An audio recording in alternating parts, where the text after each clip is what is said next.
विरुद्ध आहार नाम की एक चीज होती है। यानी अगर आप एक चीज खाकर कुछ ऐसा खाते हैं जो उसके खिलाफ काम करता है तो ज्यादा नुकसान होगा। अगर आप कोई तामसिक चीज खाते हैं तो शरीर में जड़ता आएगी, अनुभव का स्तर धीरे धीरे नीचे जाएगा।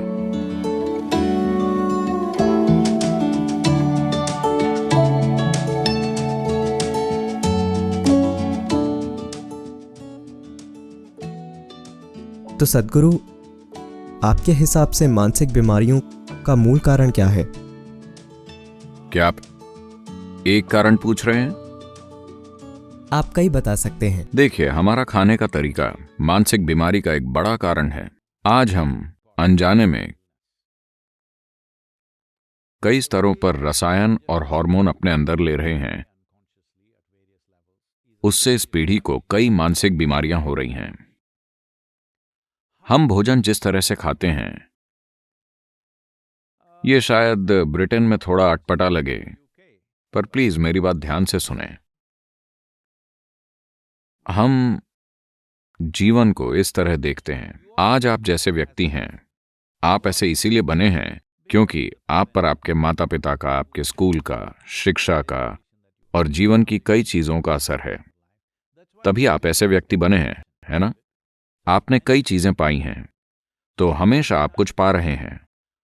आपको सिर्फ सूचना और विचार नहीं मिल रहे। जीवन कई स्तरों पर प्राप्त करता है, ऊर्जा के स्तर पर भी। तो भारत में जब भी हमें कुछ पाना होता है तो सबसे पहले हम पालथी लगाकर बैठते हैं। अभी मैं वैसे ही बैठा हूं, शायद दिखाई नहीं देगा, पर पहली चीज है पैरों को एक के ऊपर एक रखना, क्योंकि हम अपने शरीर के निचले हिस्से से प्राप्त नहीं करना चाहते। हर पॉजिटिव चीज हम अपने शरीर के ऊपरी हिस्से से प्राप्त करना चाहते हैं। तो किसी भी शक्तिशाली ऊर्जा के स्थान पर पहली चीज है पालथी लगाकर बैठना और हाथ खुले रखना, क्योंकि हम ऊंचे आयामों से ऊर्जा प्राप्त करना चाहते हैं। योग शरीर विज्ञान में 112 चक्र होते हैं, 114, पर इंसानी शरीर के अंदर 112 चक्र हैं। इन 112 चक्रों की 60 श्रेणियां हैं। हर श्रेणी में 16 चक्र हैं। इन 7 श्रेणियों को आज दुनिया में चक्र कहते हैं। पहले 3 चक्र जीवन यापन से जुड़े हैं और बीच का चक्र इन 2 चीजों का मिलन है। यहां से ऊपर, अनाहत से ऊपर के चक्र आत्मज्ञान प्रक्रिया से जुड़े हैं। तो उस अर्थ में यह जरूरी है कि आप कुछ चीजें सही तरीके से ग्रहण करें। भोजन बुनियादी स्तर की ग्रहणशीलता है। हम कैसे ग्रहण करते हैं, हम क्या ग्रहण करते हैं, यह भी बहुत महत्वपूर्ण है। आज हम कैसे भोजन खा रहे हैं? Right now, as you see, societies get more and more affluent. They start eating worse and worse food. आज जैसे जैसे समाज ज्यादा से ज्यादा संपन्न हो रहे हैं, वो उतना ही बुरा खाना खा रहे हैं।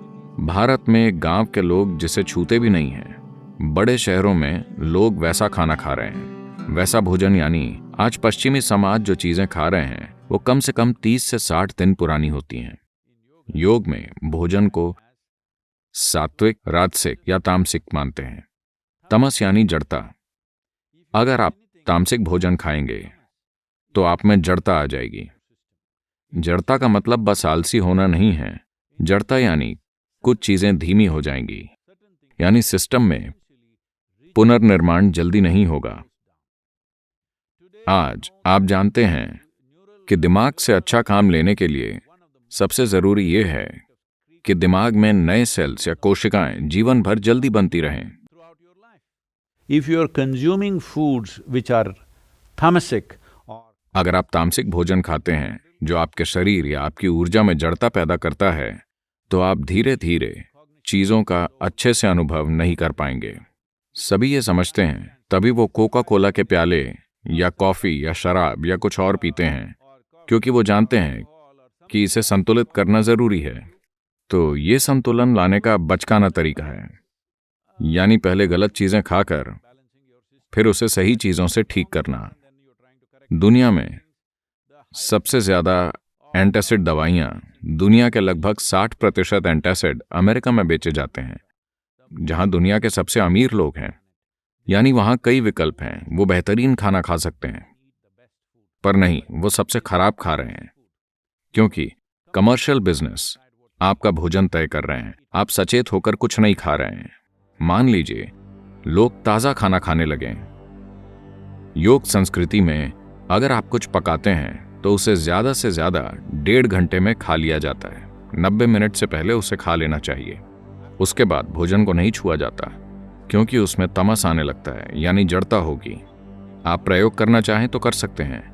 1 सप्ताह तक ताजी चीजें खाएं और फिर कोई प्रोसेस्ड चीज खाएं जो 1-2 महीने तक रखी गई हो। आप शरीर में सतर्कता का स्तर देखेंगे। आप इसे खुद अनुभव कर पाएंगे। ये सेल्स या कोशिकाओं में होता है। इसकी मूल चीज है। हम इसे ओजस कहते हैं। इसका कोई अंग्रेजी शब्द नहीं है। अगर आप काफी ओजस पैदा करें, जो कि ऊर्जा का एक गैर भौतिक आयाम है, अगर आपके शरीर की हर कोशिका या सेल में ओजस हो, तो यकीन मानिए आपकी उम्र लगभग रुक जाएगी। आपकी सेल्यूलर एज लंबे समय तक स्थिर रहेगी। मुझ पर कुछ टेस्ट किए गए हैं और वो कह रहे हैं कि मेरी सेल्यूलर उम्र 25 है। वैसे मैं 25 की उम्र जैसा ही हूं। मैं उतनी ही गतिविधि कर रहा हूं, मेरा वजन उतना ही है, सब वही है। ये कोई चमत्कार नहीं है। सभी ऐसा कर सकते हैं, बस बुनियादी बातों पर ध्यान देना होगा। भोजन से एक और चीज जुड़ी है जिसे विरुद्ध आहार कहते हैं। यानी अगर आप एक चीज खाकर कुछ ऐसा खाते हैं जो उसके खिलाफ काम करता है, तो शरीर में जंग छिड़ जाएगी। पाचन प्रक्रिया काफी हद तक एसिड या एल्कलाइन जैसी चीजों से होती है।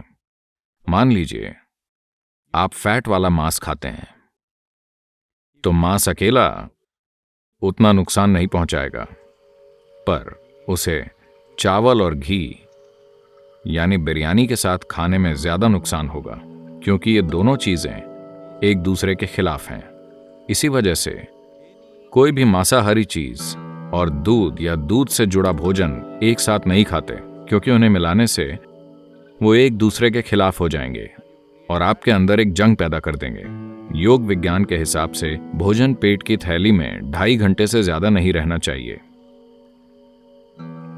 2.5 घंटे में वो बाहर चला जाना चाहिए और पेट खाली हो जाना चाहिए। भूख नहीं लगेगी, पेट खाली रहेगा। ये अच्छा है। हम पेट को हमेशा खाली रखना चाहते हैं, क्योंकि तब हर चीज बेहतर काम करती है। और पेट की सेहत को आज बिल्कुल नजरअंदाज कर दिया गया है। अगर आप पेट को साफ नहीं रखते तो मन को संतुलित रखना बहुत मुश्किल है। तो आयुर्वेद और सिद्ध में अगर आपकी रातों की नींद डिस्टर्ब हो रही है, आपको कोई परेशानी है या कोई मानसिक समस्याएं हैं, तो सबसे पहले ये शुद्धिकरण किया जाता है। पेट की सफाई से अचानक संतुलन महसूस होता है। तो ईशा योग केंद्र में हम सुबह नीम और हल्दी की एक छोटी गोली खाते हैं। इसके कई पहलू हैं। यह आपके सिस्टम पर कई तरह से असर डालती है। सबसे पहले तो ये खाने से आपका पाचन तंत्र या सिस्टम साफ रहेगा। साफ रहने से मेरा मतलब है, यह संपूर्ण पाचन प्रक्रिया एक ऐसी जगह है जहां दूसरे सूक्ष्म प्राणी सबसे ज्यादा होते हैं। तो हमारी भोजन नली सूक्ष्म जीवों से भरपूर है और उनमें से कई हमारे मददगार हो गए हैं। हम उन्हीं की वजह से जी रहे हैं और खाना पचा पा रहे हैं। वो हमारी कई तरह से मदद कर रहे हैं, पर कई जीव ऐसे भी हैं जो हमें नुकसान पहुंचाते हैं। नीम को जब हल्दी के साथ लिया जाए तो इन दोनों चीजों में यह खासियत है कि मोटे तौर पर वो चीजें जो शरीर के लिए जरूरी नहीं हैं, जो हमें नुकसान पहुंचा सकती हैं, यानी हर तरह के नुकसानदायक जीव या पैरासाइट्स खत्म हो जाते हैं। ये एक संपूर्ण समाधान नहीं है, पर इससे आपके शरीर को सुधारने के लिए जरूरी माहौल बनेगा। फिर आप या तो दवा या जरूरी अभ्यास से चीजें सुधार सकते हैं।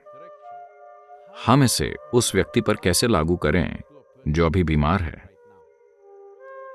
इसे करुणा के साथ संभालना होगा। इसका कोई तय तरीका नहीं है, मेरा तरीका या आपका तरीका। यह कहना बहुत मूर्खतापूर्ण होगा कि इसे केवल इसी तरीके से किया जा सकता है, क्योंकि इंसान ऐसे नहीं होते।